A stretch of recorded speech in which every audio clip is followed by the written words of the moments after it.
7 o'clock.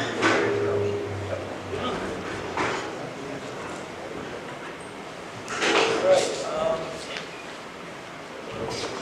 I welcome you all to the Tuesday, November 14th, regular meeting of the Planning and Zoning Board. We are having a problem with the microphone. That one will work.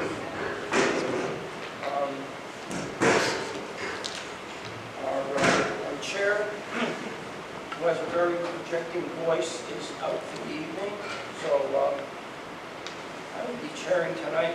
I'm the vice chairman. Can't hear? Let me know, I'll try and speak up. So, anyway, all right. Pull it close. Hear me now? Hear me now? Stop breathing. Hear me now? One more. Ready? How about that? Test it. Nothing. Zero.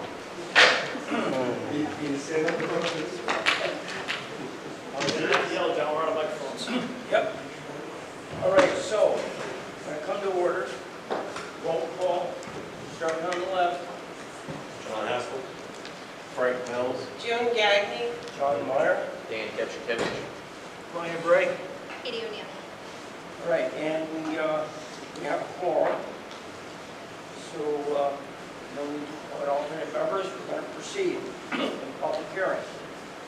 Item 23-8ZC, JPR East Main Street LLC, care of William Sweeney Esquire, requesting a change in zone from RA60 to Commercial 2 for property located at 0 East Main, Assessors Map 14, Block 85, Lot 48. Is there anyone here to speak for the applicant?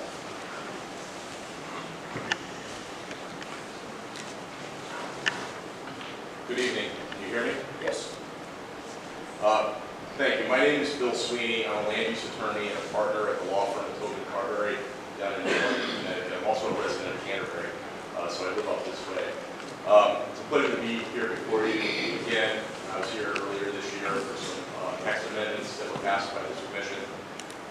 Tonight I'm here on behalf of my client, JPR East Main Street LLC, which is the owner of about 20 acres of land located on the northerly side of East Main Street, west of the I-395 interchange.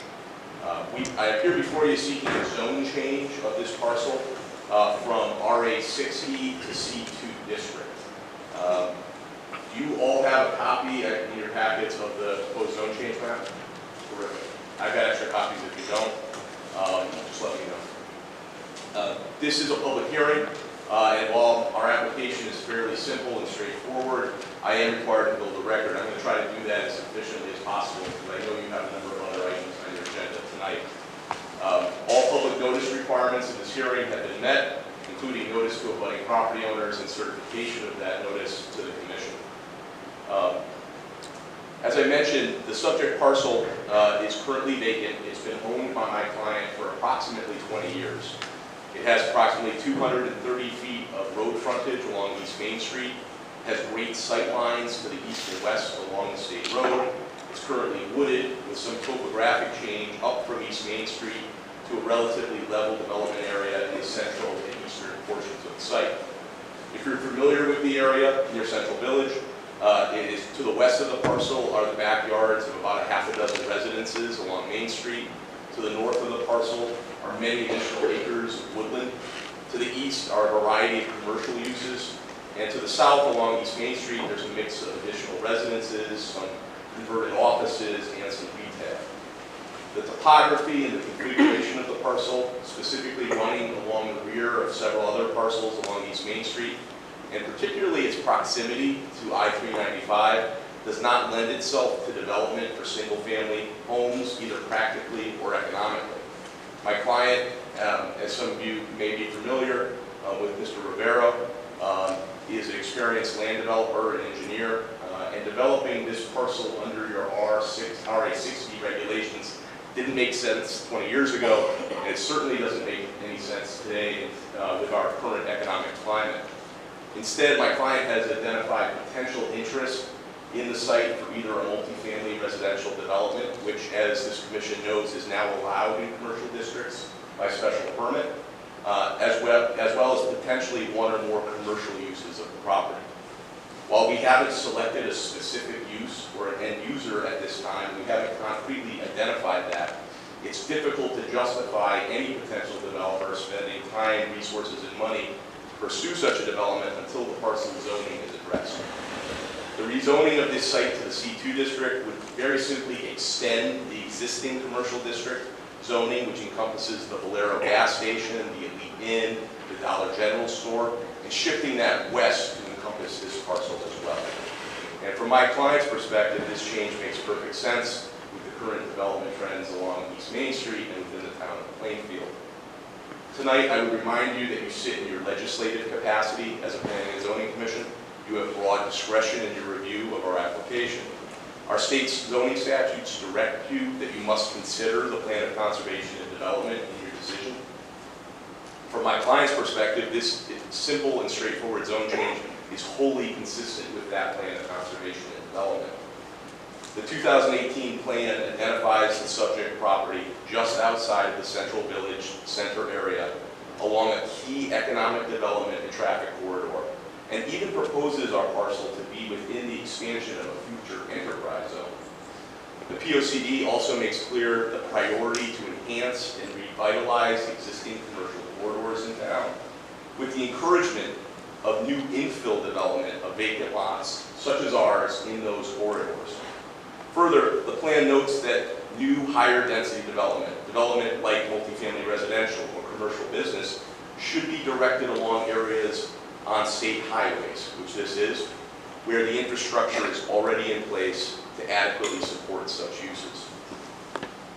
In fact, East Main Street is specifically called out in your plan as a target for economic development efforts that takes advantage of the convenient access ability to I-395, as well as providing a catalyst for additional residents and development in close proximity to Central Village, which is a village center you're trying to revitalize. Finally, to the extent that this zone change allows my client or a future developer to propose a multifamily development of the site, which in my opinion is quite likely, this application also indirectly promotes the POCD's goal of diversifying Plainfield's housing stock and providing new and different opportunities for seniors to stay in the community that they've lived their whole life in, or young people who want to relocate to this community for many of the new jobs that you're creating. The future of this property is certainly not for single-family homes from our perspective. We would hope to gain your support tonight for our application and this zone change to allow us to come back to you at a future time with more appropriate opportunities for this valuable and very conveniently located economic development parcel. That concludes my presentation this evening. Thank you for your time, your consideration. I'm happy to answer any questions you might have, and I would reserve the right of rebuttal. Thank you.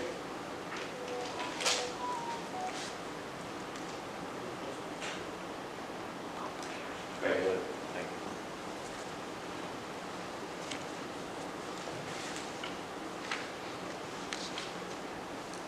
Anyone on this proposal? Any members of the public like to speak on this application?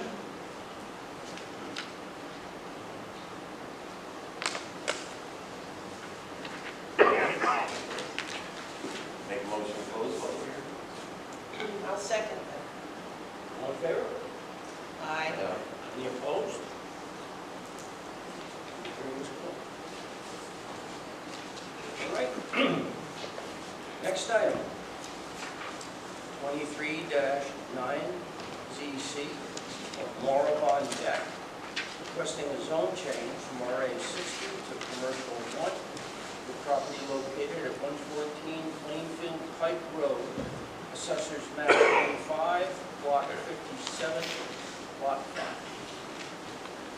5. Other properties on the side of the street that I'm on that is zoned commercial, and we just want to have it zoned commercial. I want to stop marketing it commercial, and right now we have no one interested, but we just want to change it because no one's going to want to buy it as a residential property the way it is right, with all the building going on. That's it. Thank you. Is there anyone else here to speak about this proposal? Before if there is, come up, please state your name and your name and address, please. My name is Paul Davidson. We own property at 154, 156 Plainfield Pike. And our west property line borders their property for several hundred feet in the back. I've been on the property many times when it was under previous ownership. And I think that the nature of the parcel is just not suitable to a commercial zone. There's a brook that runs diagonally close to the front of the property. There's a lot of wetlands in back of that brook. And I know the nature of our neighborhood is going to change with this proposed warehouse development, but I don't think the property is suitable for commercial development. That's all. Chris. Thank you. I'm Joanne DeRoche, and I own that property on 14A that Paul was just talking about. It's been in my family since at least 200 years, and all the land up above it, and just it would be spoiling everything for everyone if that goes in. It would be just one big blotch on the whole neighborhood. Thank you.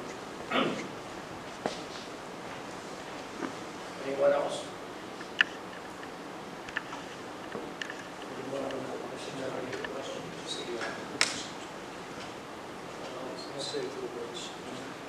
So if you turn to your staff reports, the next page after the zoning map, you'll see that I've estimated where the wetlands are on this property, and there are a lot of wetlands toward the rear. There is a brook crossing just behind the lawn area, and then another one up a little higher at the pinch point, at the narrow section.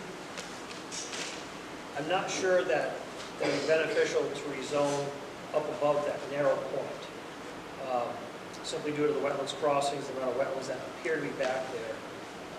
Down closer to Plainfield Pike, that is a little more desirable to develop commercially, and it is in our plan of conservation and development for this area to be zoned commercial or industrial.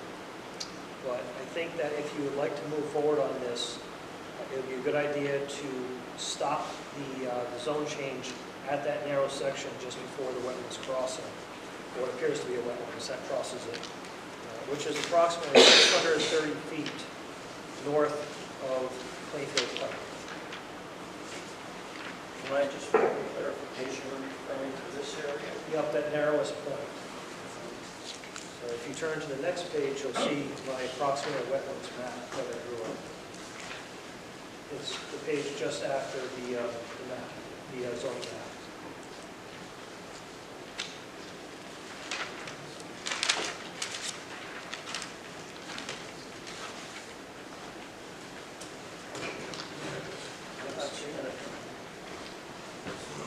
Unless you skip yours, let me get you another one.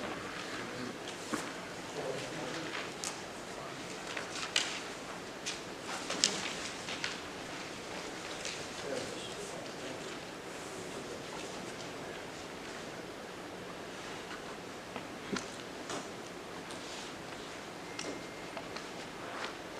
it is. Oh, yeah.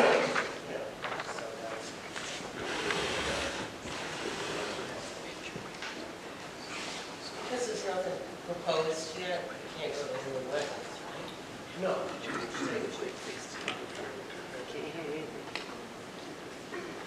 Just something to consider. So I don't know if the Von Decks would like to respond to my comments. Can't hear it. Can't hear anything. Yes, I would. It's not wetland out there, there's a brook. And I've walked that thing, I go hunting out there.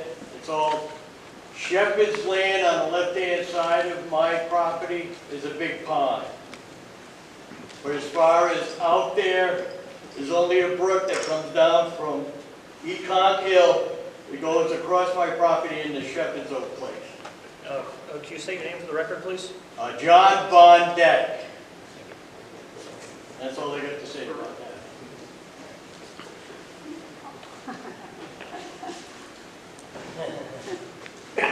Anyone else have any comments? Can we try to fix these speakers? Nobody can hear. Either that or postpone the meeting until you fix your speakers. We can't hear him. Nobody can hear nothing. There's serious things going on tonight. I agree. We're going to take So- a break. Not gonna be able to fix Minutes. Yeah. Yeah. All right, we're going to recess. We're going to take a bit of a recess, try to fix this problem. Thank you, sir. Thank you. We have to vote on it. We have to vote on it. We have to vote on it. Make a motion, take a recess. Second. All right, it's just second, all in favor?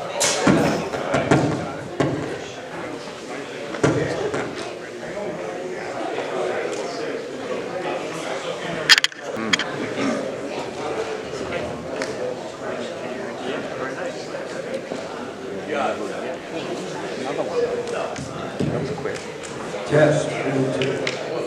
keep it real close. Well, real close, John. Thanks. Can you folks hear me now? Yay! Motion to come back?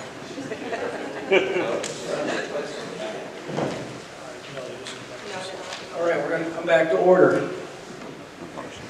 And we're still dealing with 23-9C of Laura Von Deck.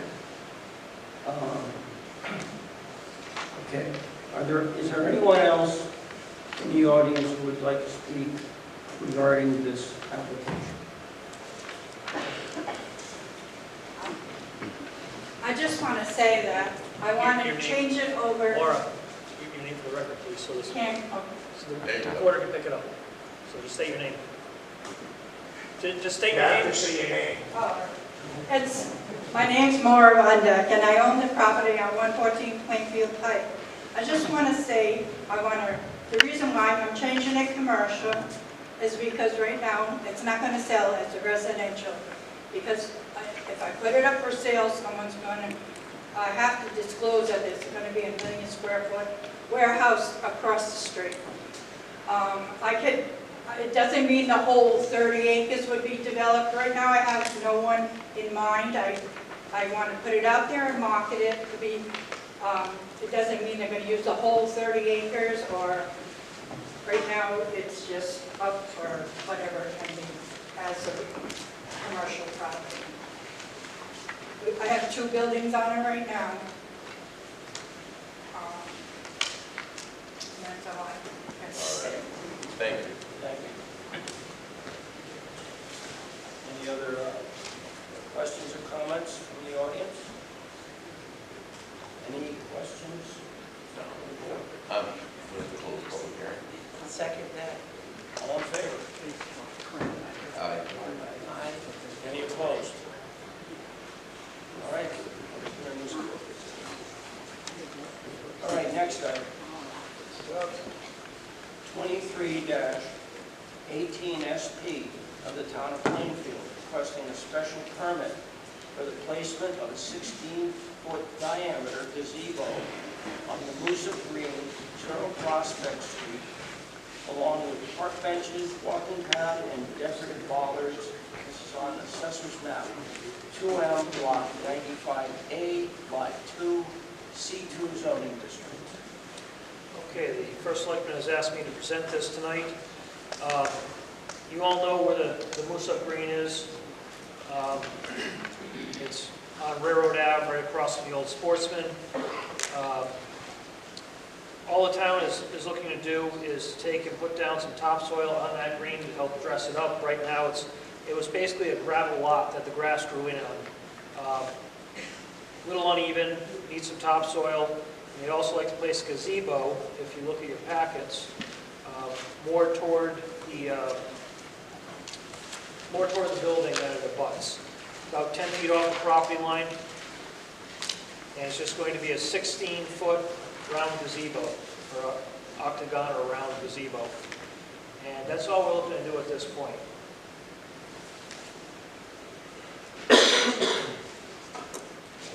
Thank you. Are there any comments regarding this proposal?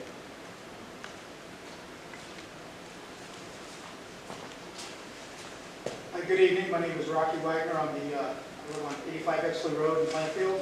I'm the president of the Rotary Club in Plainfield, and we are looking to partner with the town to help develop this little park so that we can have more activities in Moosup that would benefit the community in general. And that would include everything from having food truck events perhaps, or maybe even movies there, a place for people to go and read a book, maybe have their pets, have a place to roam. And we think it would just be a way to spruce up the town. So that's all I really have to say. Thank you. Thank you.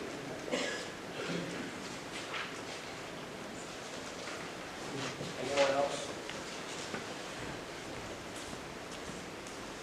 Good evening. My name is Elizabeth Anderson. I live on 49 Daggett Street in Moosup. I also am the founder. Get closer to the here. I'm almost kissing it, sorry. Is it on? Is it just? I'll just try to speak louder. All right, so I'm also the founder of Mission Moosup, so I've been partnering with the town and really making a push for the green to get revitalized as part of a bigger revitalization of the village. We're looking to install eventually, other things like benches and lighting and security cameras, all that good stuff, but with the goal of, bringing some events back to town, art shows, scarecrow contests, things that make that village a little bit more a place you want to be. I also live in town, so I have my family there. I'd love to see that be an actual recreational use instead of just a dead lot that collects trash and rubbish and everything else. So as a whole, I think this would be a great start to start that whole process moving forward. Thank you.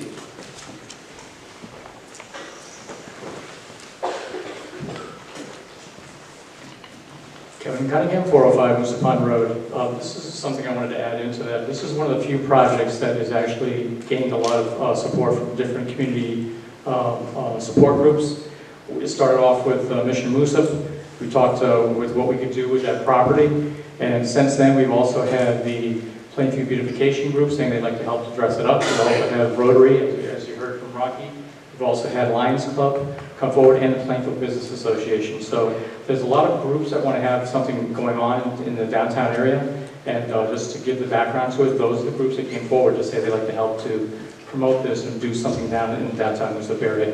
Again, this is just the start of it. There's more things that we can add to it, but again, we had to go through P&Z to make sure that you're okay with it. And if there are any questions, I would definitely answer them right now. Anyone have any questions? Thank you. Appreciate your time. Thank you. Thank you.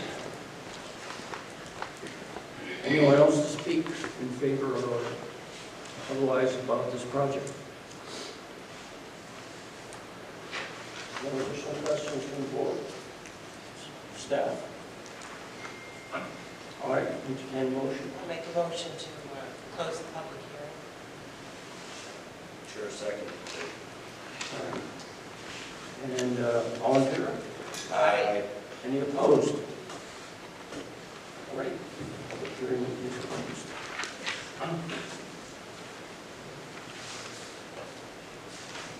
All right, next item.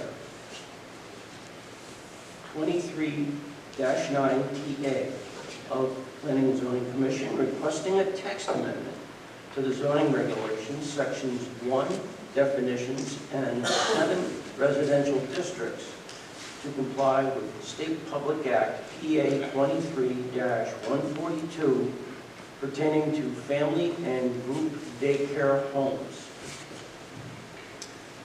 All right, so This was presented to the commission.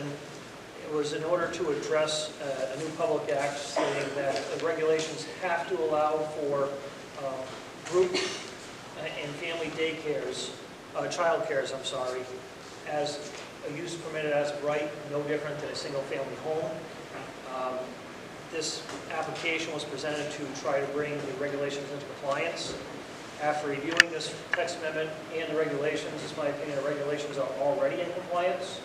And this text amendment confuses our commercial daycare regulations with the state's legislation on child and family child care, family and group child care. So it is my recommendation that the commission withdraw this application.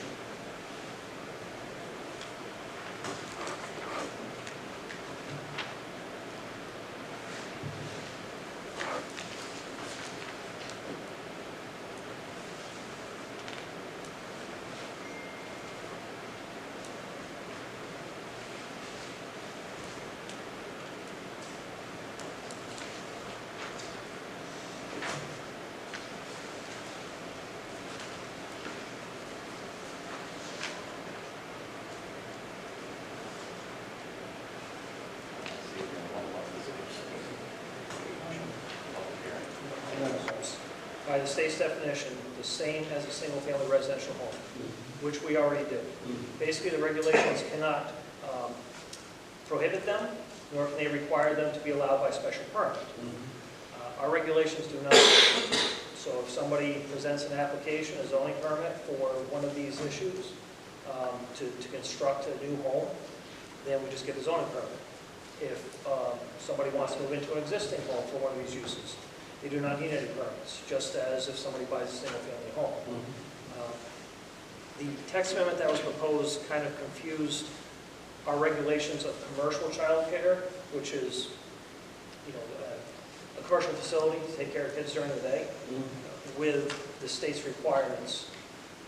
And there's no reason for this application. It kind of muddies the waters. So in my opinion, we should not move forward with this.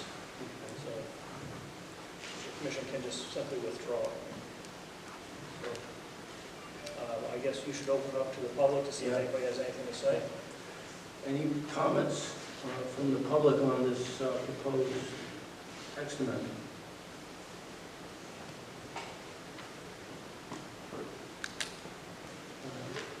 As there's no public comment, I see no reason why we cannot withdraw the application without acting on it.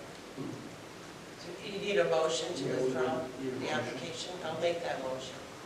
Second. All in favor? Aye. Any opposed? All right, application is withdrawn. Thank you.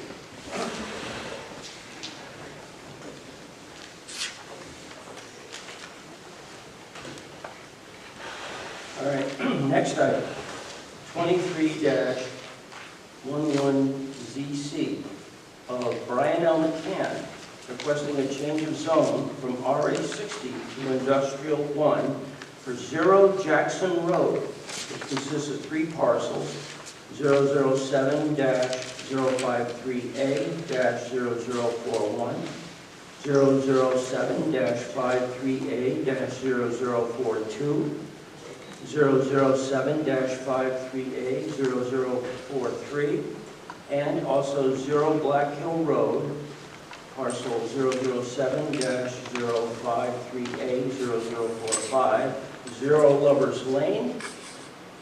There are 2 parcels there, 008-538-04-147 and 008-538-0134.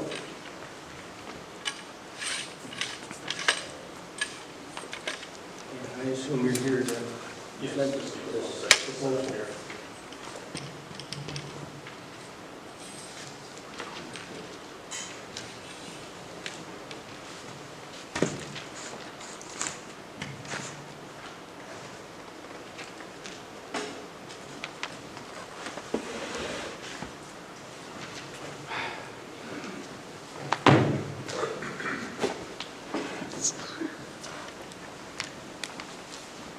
Good evening, Commissioners. My name is Brian McCann. I'm an attorney with the... Could you please over there? Absolutely. Thank you. I'll do it.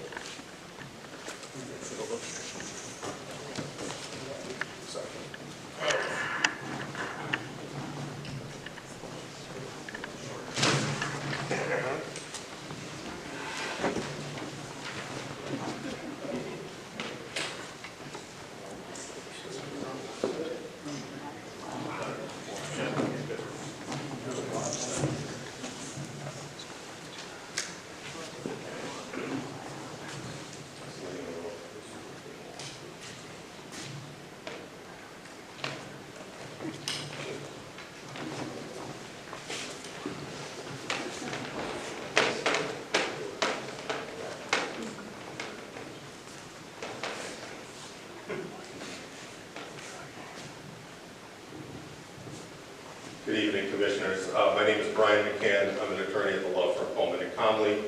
I represent the applicant, O&G Industries, Inc.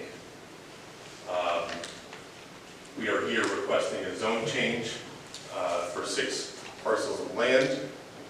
But before I get into the presentation, I just wanted to introduce some of the folks that are here with me. We have William Corvo with Connecticut Energy and Technology. Richard Audette, professional engineer with O&G Industries. Richard Balducci is the Government Affairs Office at O&G Industries, and Madeline Smith, who is corporate counsel for Rawson Materials. The applicant, O&G Industries, is the owner of 6 parcels of land shown on your memo attached as Exhibit A. I have the overall map in front of you.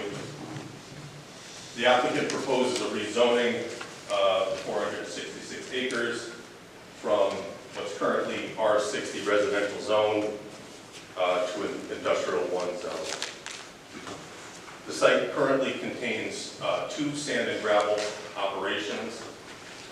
One of them is operated by a special permit, and the other is pre-existing non-conforming.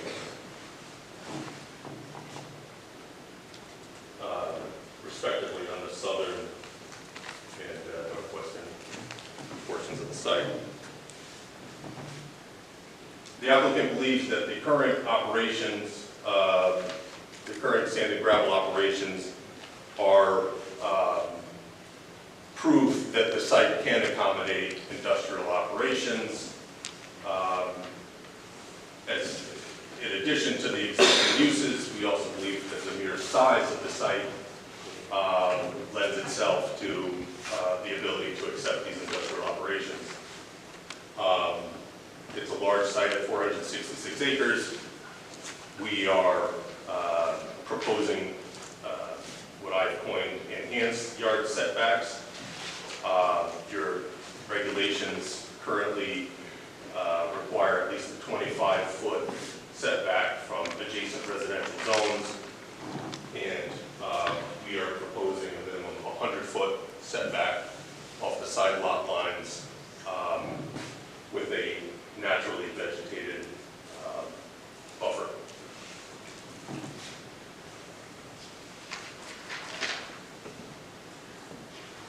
Additionally, there are several areas where this setback would be even greater. In those areas, and in your attached exhibits, we've shown that there are some wetland and water course areas, and in those areas the buffer will be dramatically greater than 100 feet. In addition, we are proposing some conservation restrictions for the wetland areas as well as the wetland upland review area, which will lend an even greater buffer than 100 feet. The 2 sand and gravel operations on the site are expected to continue. They will continue to abide by their conditions of approval where applicable under the local special permit as well as the Army Corps of Engineers permit. I'm told by the property owner and the operator that there are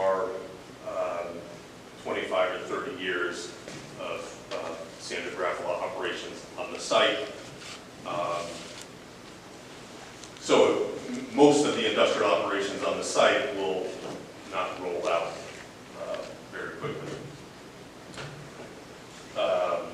The more immediate plans for the site are a state-of-the-art processing system for municipal solid waste, which can recycle and convert waste into energy by using material recycling facility systems, gasification technology, and standard steam cycle equipment. We've shown our proposed footprint on your attached Exhibit B. On that is a facility that offers renewable energy with carbon capture technology, very low emissions, major recycling benefits, and diversion from landfills.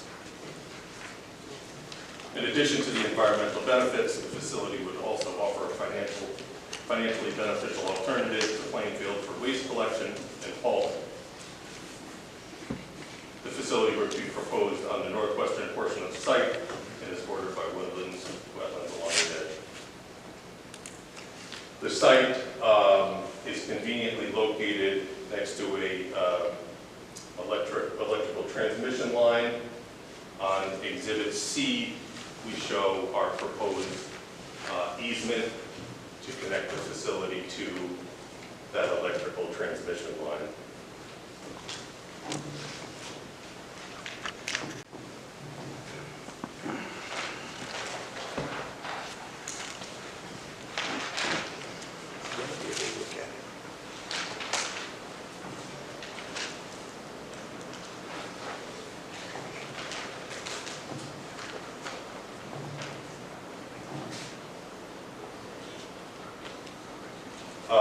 In addition, the applicant would like to make an application for what they're calling a green waste recycling center. It's proposed on approximately 6 acres in the northern portion of the site.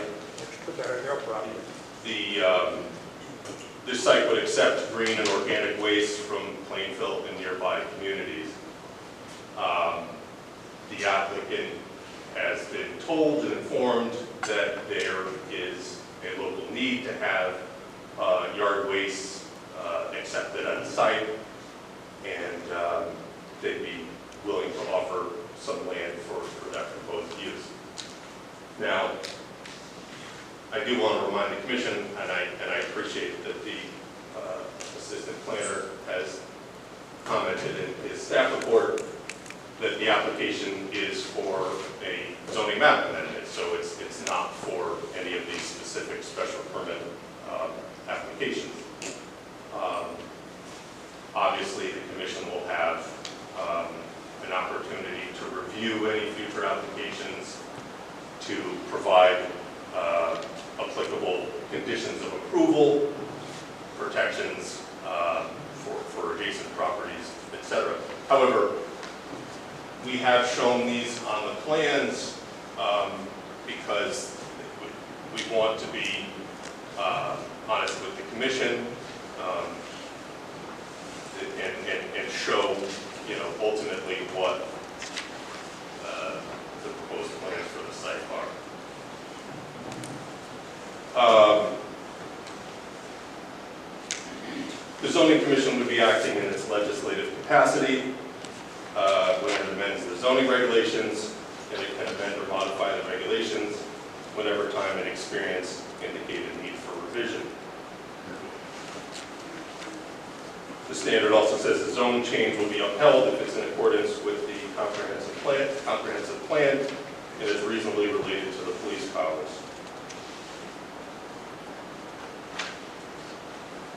In the memorandum that I've submitted with the application, I've pulled out a few of the excerpts from the POCD. I'll just like to briefly walk you through a few of those. In one of your goals, you state to attract compatible industries to locate and remain in Plainfield. The rezoning intends to encourage new industries to the town. Site development plan requirements in your regulation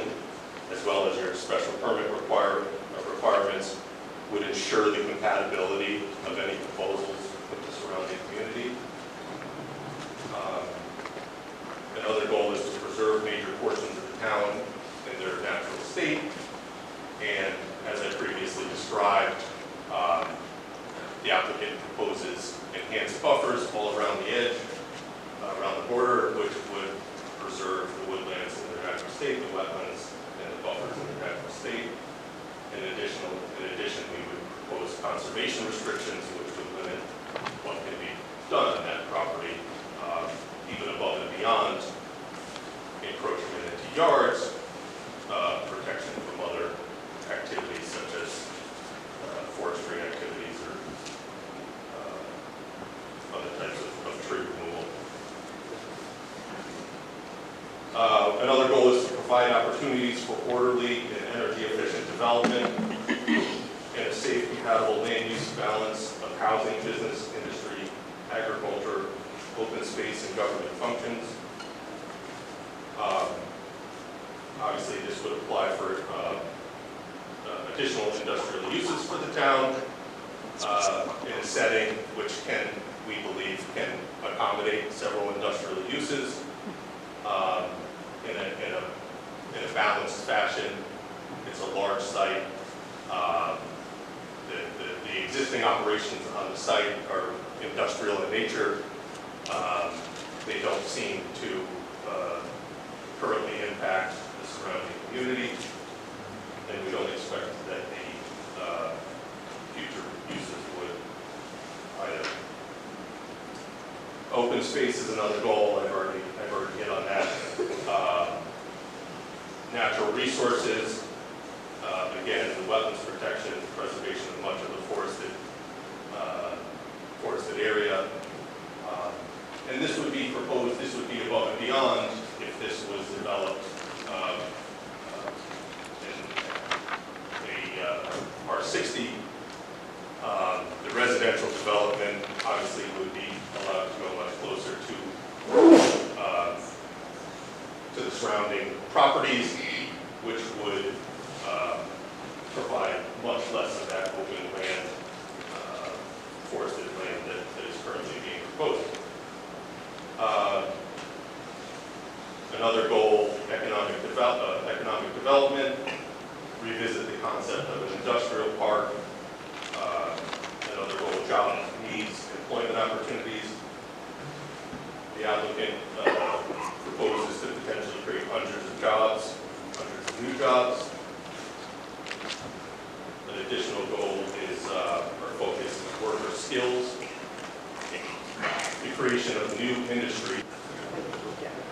Yes, if you go over this way, at least you can go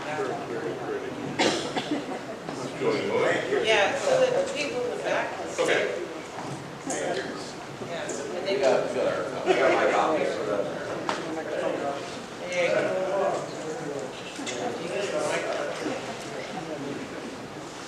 Can I go down? Yeah, yeah. Oh, yeah.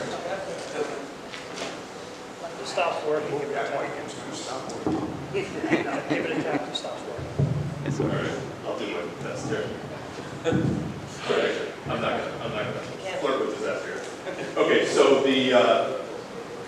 as far as traffic routing, I read that in the planner's staff report. I think there were some points very well made in the staff report. So we decided to demonstrate what the proposed traffic routing would be for the site. The red line shows on this graphic here shows the traffic routing. I don't believe this is actually an exhibit, in case anyone's looking for it here. We do not have that. But I'll try to describe it. Bill, you want to just quickly turn it for the commission, and then we'll turn it back to the audience.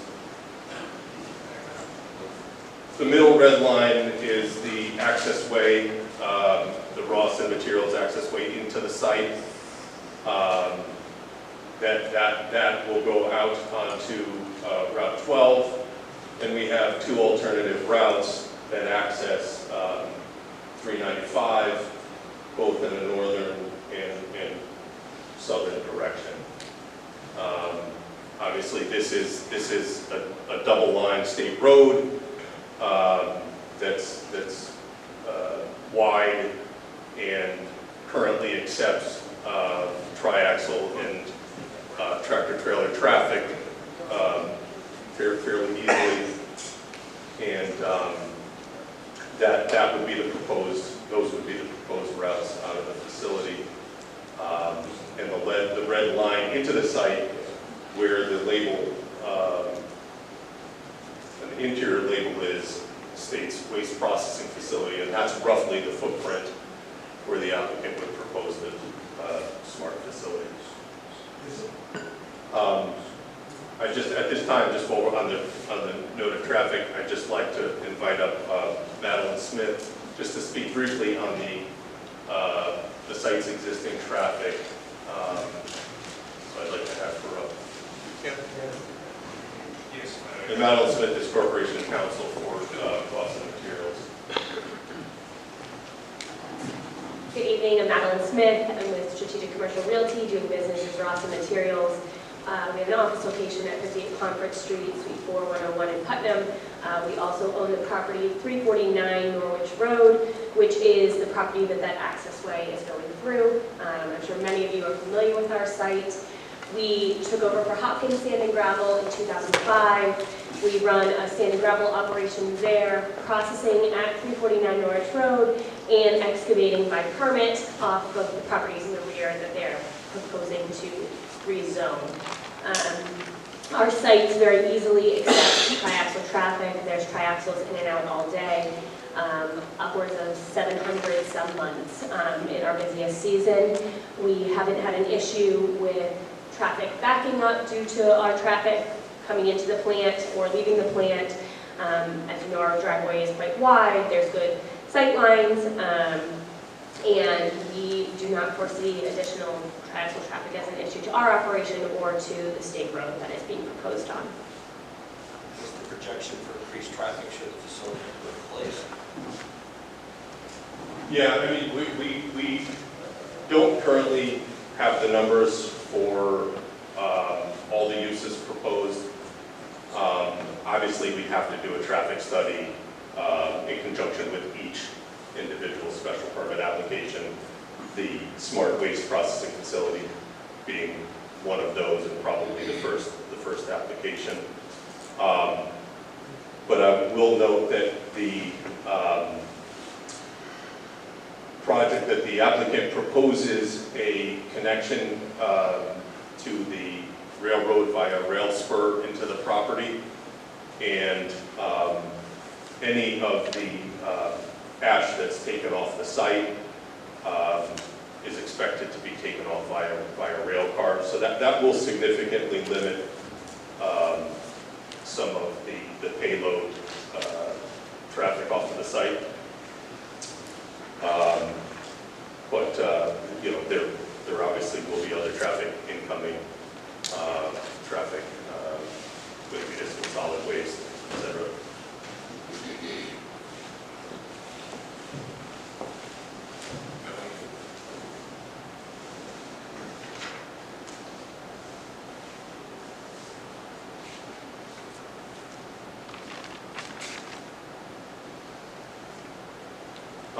Next, I'd like to invite up to the microphone William Corvo, just to speak briefly about some of the specifics of the smart facility, and specifically, I think, because it's pertinent to the discussion today, where the market and the need is derived from in this sort of facility.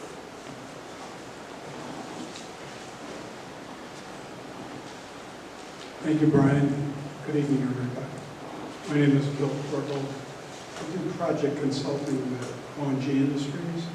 We've done a variety of projects, including one of the cleanest energy projects in the state of Connecticut, which was the Clean Energy Project in Middletown, Connecticut. The smart concept that he was addressing will be brought forward once we are in a position to file a special permit. And we will engage willingly and happily in public discussions and answer all questions that are raised by the public. The location, the planned location of the SMART concept plant was specifically designed to stay away from the neighbors that abut the property. In addition to agreeing to expand the border so that there's no activity adjacent to the neighbors. This location, if you're standing in the middle of it and you turn in a perfect circle, you can't see anything. You can only see your own land, and there's nobody that can really look at you either. So from that point of view, it works very well. The SMART concept is, the word SMART is derived from the way this thing works. It's special material and recycling technologies. We've basically put together a marriage of 5 different already existing technologies that have never worked together before. And this is an exceptional situation. Municipal solid waste is a major problem looming on the horizon for the state of Connecticut in a big way. We used to have 5 resource recovery plants processing our municipal solid waste. They were all developed around the 1980s, and they all used what is today considered an archaic burn technology.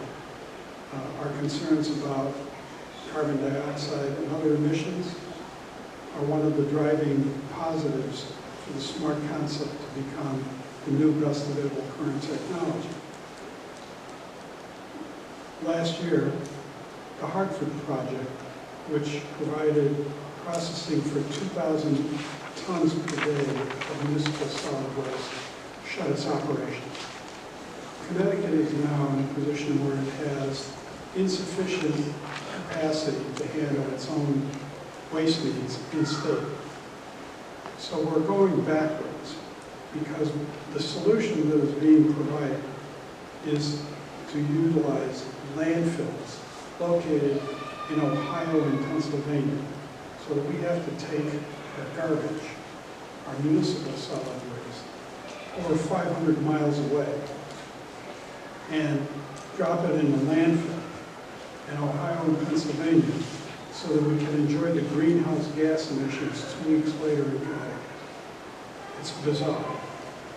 Currently, the estimate is that Connecticut is shipping 860,000 tons of municipal solid waste a year to those landfills.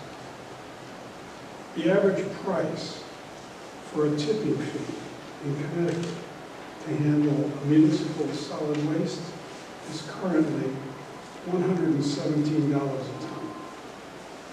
Just to give you an idea, when those resource recovery plants were built, the tipping fee was $50. Within 2 years, the $117 a ton price is going to escalate to $147 a ton.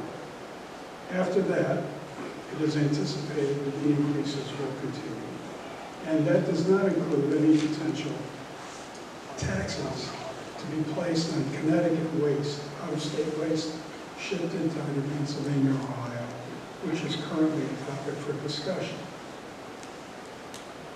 We have a moral obligation as residents and also from a legislative point of view to step up to the plate and handle our problems. I want you to think for a moment, if you had to have a sewage treatment plant handling that form of waste and you had to ship it to Ohio, that would be considered ridiculous. You see the difference, to be honest. When you have municipal solid waste, it can be as dangerous or more than sewage, in effect. So what we did is we evolved this system, and on the front end of this system is probably one of the most sophisticated recycling systems I've ever seen. I asked them to provide me with a video. They sent me a 40-minute video. They said, you only have to watch 10 minutes and then you'll get it. I mean, this thing, the municipal solid waste comes in, 99% of the metal is pulled out. 98% of the glass is pulled out. All of the paper is separated from the rest of the municipal solid waste and is sent for recycling. Plastics are pulled out and set up for recycling as well. What remains is the MSW, which is called design fuel, refuse design fuel. So basically, you've taken all of the recyclables out, separated them, and they're going to be sold in the marketplace. And what's left then gets put into a highly sophisticated, unique gasification system. It has been operational for over 12 years in its home country, which is in Finland. We've examined this gasification system, and basically what happens is the municipal solid waste is placed into a large tube, the oxygen is taken out of the tube, and then heat is provided to the tube, and it disintegrates the municipal solid waste into two things: ash, which goes to the bottom of the tube, and gas. The gas, yes. I think we're getting a little deep into I'll cut to the chase. chase.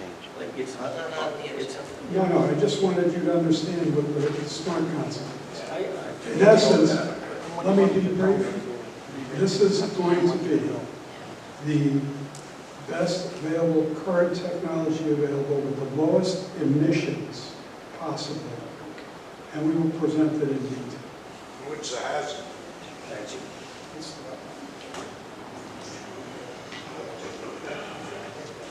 Thank you. Thank you, Bill. I think part of the presentation regarding the smart facility, even though it's not on the agenda tonight, is to just explain that it shouldn't be perceived as a landfill. It's anything but. It's clean, green energy, and it's actually an attempt to combat our current practice, which is so it shouldn't be perceived as that. But back to the zone change. In summary, and I'd like to wrap up so we could hear some of the public's concerns. Obviously, my notice has worked, so that's good. We think that the mere, in sum, the mere size of the site, the ability to accept, these enhanced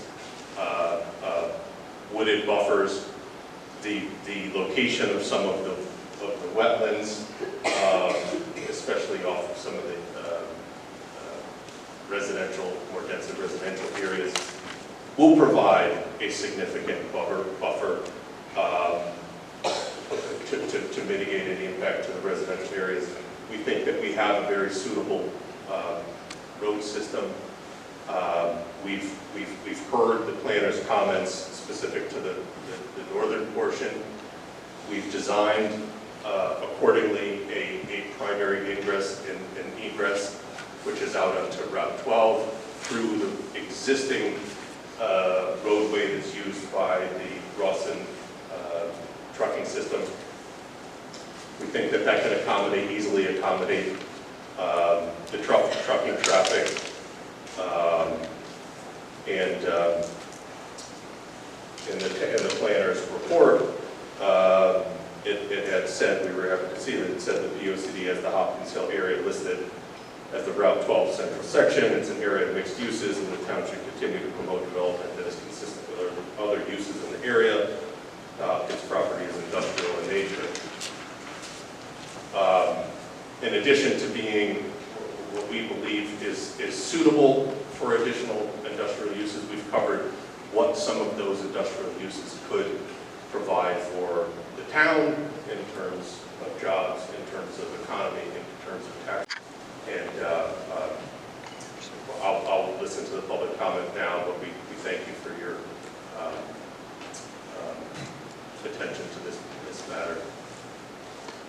Thank you. We'd just like an opportunity for a vote if that's possible. Thank you.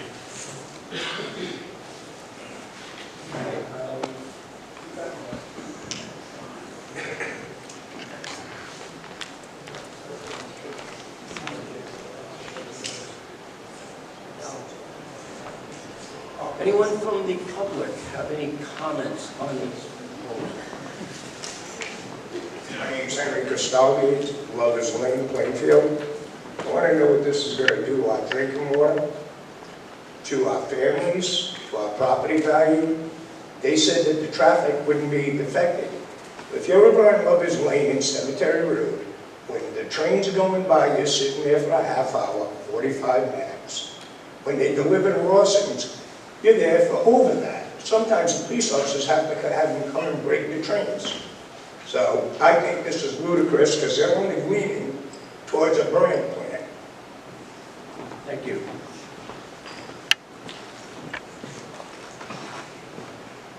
Good evening, ladies and gentlemen. Sorry about the voice. 109 Lover's Lane is where I live. This thing is going to be in my backyard. Clement Cody. We only bought that house 6 months ago. And we bought it because it's a family compound. My brothers live on either side of me. They're telling you about, they're going to put a railhead in to take the ash out. But a railhead can also bring more product in the burn. They're not telling you that. They're also not telling you the smell you're going to get from it. I know they've done a lot to make it where you're not going to smell. It's not going to be oppressive, but it's going to stink. And if you don't think so, go sit next to one where there is one and tell me you can't smell it. In the summertime, you leave your windows open, you're going to smell it. In the wintertime, when your windows are closed, you're still going to smell it. I have a suggestion. Let council take this project and put it in his backyard and see how he likes it. Because he ain't doing it on Plainfield can't hire enough people to keep the businesses open that are in town now. We don't need to bring more jobs. We can't fill the jobs we have now. So that's kind of bull. But my opinion is the town of Plainfield don't need this.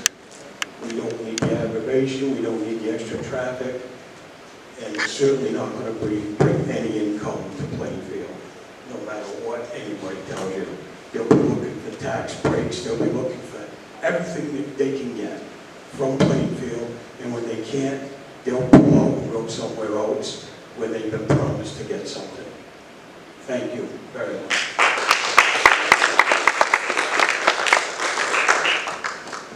Anyone else?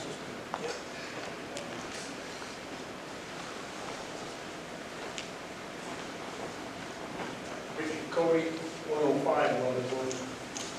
When I purchased the property on Lover's Lane in 2007 or 8, I had full knowledge that Ross and Sandy gravel was there. And I've been in construction for 35 years or so, so I know what to expect from a gravel bank. And as of now, Ross and so far, I consider them to have been a very good neighbor. However, this thing is dramatically going to impact our lives, our lifestyle, and our property values. And my brother stated that I don't care what kind of emission system you put in, it's going to reek. And you're going to be bringing waste products in, whether it's food products or human waste. This thing is going to be in my backyard. 100-foot buffer means absolutely nothing. These gentlemen stood up here, you know, if you can't baffle them with brilliance, baffle them with bullshit. Most of what was said here tonight was. This is all well and good for Ross and Sandy Gravel or OMG. But the surrounding neighbors, you're going to drive out of these neighborhoods. When I bought that land, it was a good place to raise a family and hopefully stay there till I died. But you're pushing, if this goes through, these residential areas. Thank you.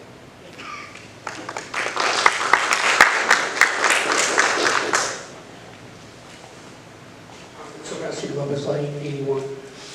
I lived in 1994, and at the time, I lived right where Matthew Drive is, and they were hauling on Matthew Drive to and from the gravel bank that was there.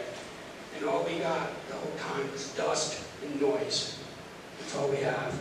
Once they closed down, everything was good. Now they've been construction again, and now they've been logging trucks driving around Matthew Drive, hauling. They're doing what they said they weren't going to do, working all kinds of hours. Simply, I look out my window and I see the plant. And it's talk about the rail train again. We've sat there 40, 45 minutes, and especially at the bottom of Cemetery Hill, when they're hauling for the gravel bank, it's going up onto Route 12, onto Route 12. And those who live in Plainfield knows all this. You've got stuck on it. And all this is going to do is increase, and our values are going to go down. That's all I got to say.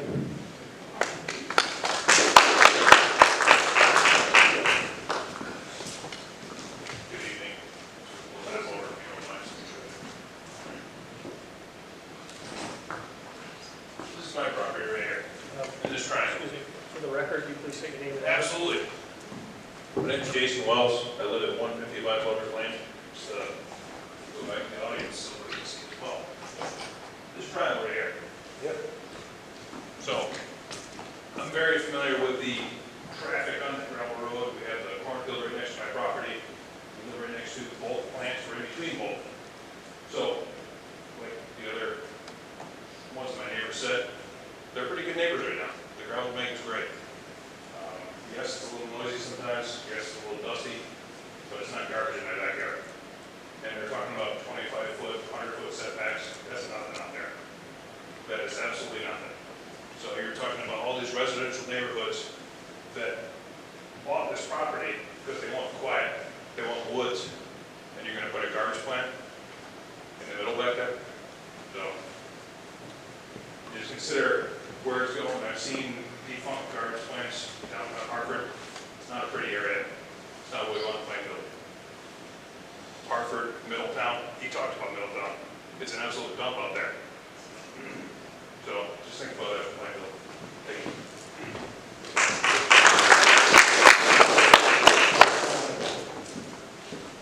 Hello, Charles Rubano, 91 Lover's Lane. So we've only been in town less than a year and a half. We bought the property in Lover's Lane. I can tell you that if we knew this was on the docket, we would have never bought the property. Period. We would not. There is noise, there's dust from the current operation. And while I understand this is not an environmental hearing, I do have concerns about, the air and the water.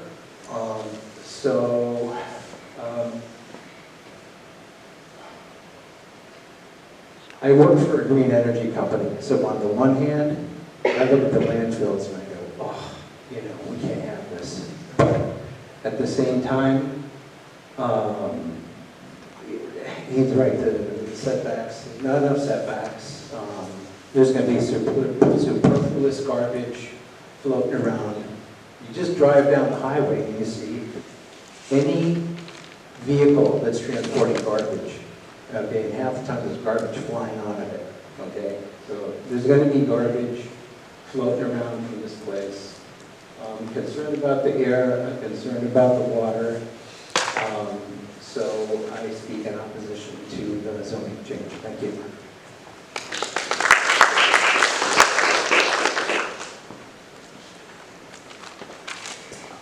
My name is Dennis Woodson. I live on 42 Jackson Road, and I definitely oppose this project. That's our water table that they're talking about.